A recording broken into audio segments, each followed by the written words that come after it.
What's up, YouTube? This is Too Raw for TV. So shout out to Legendary for putting me on to this particular story, and that is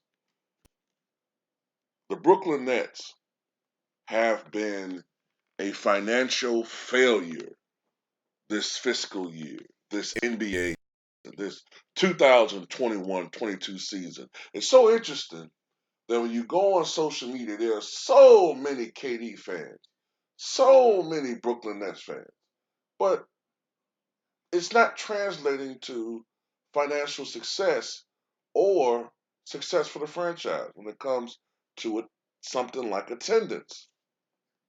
The Brooklyn Nets have lost somewhere between 50 and $100 million this season. That's a staggering amount of money. Now I'll put a link to the article in the pinned comment in the comment section. That's a staggering amount of money to have lost in 1 year. And there's a multitude of factors behind this. Number one, the exorbitant salaries that are being paid to various players in the team. Uh, James Harden earlier, of course. It took months of haggling and negotiating to get the trade for James Harden in exchange for Ben Simmons and various other players.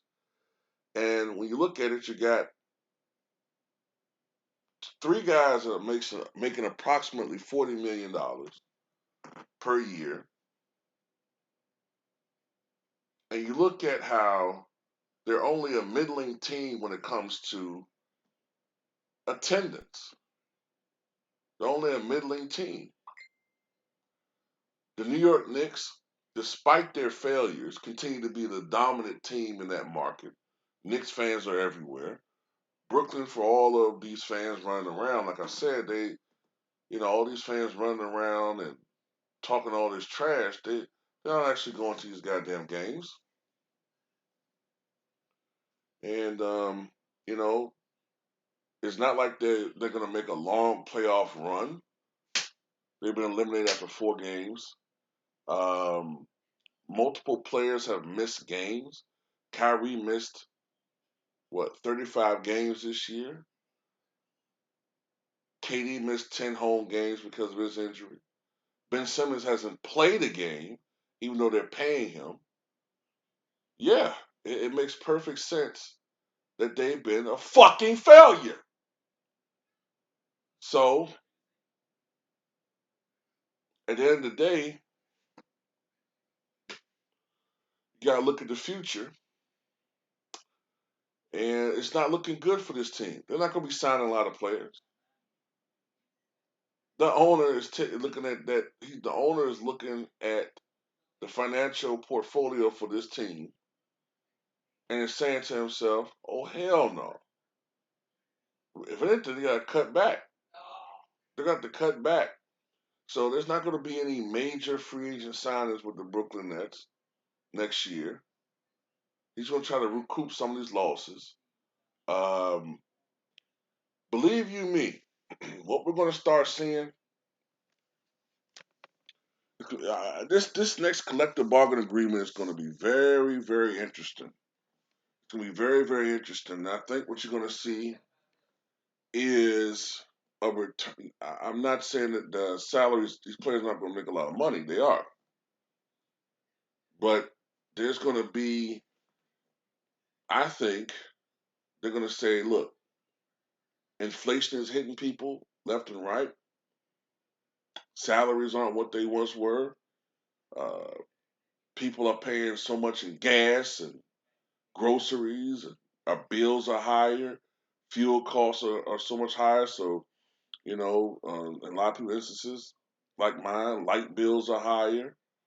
Um, you know, People are kind of hurting right now. And these players are bragging about how much money they're making. Okay. Well, guess what? Inflation about to hit you motherfuckers too. So it's just interesting, man. It's just interesting that you know You got all these Kevin Durant fans running around social media, but they're not actually going to these games. There aren't really Brooklyn Nets fans like that in Brooklyn. They're Knicks fans. Most of the people that we're seeing are just Kevin Durant fanboys or the few Kyrie Irving fanboys that we have. They're not really there. They're not really in existence, man.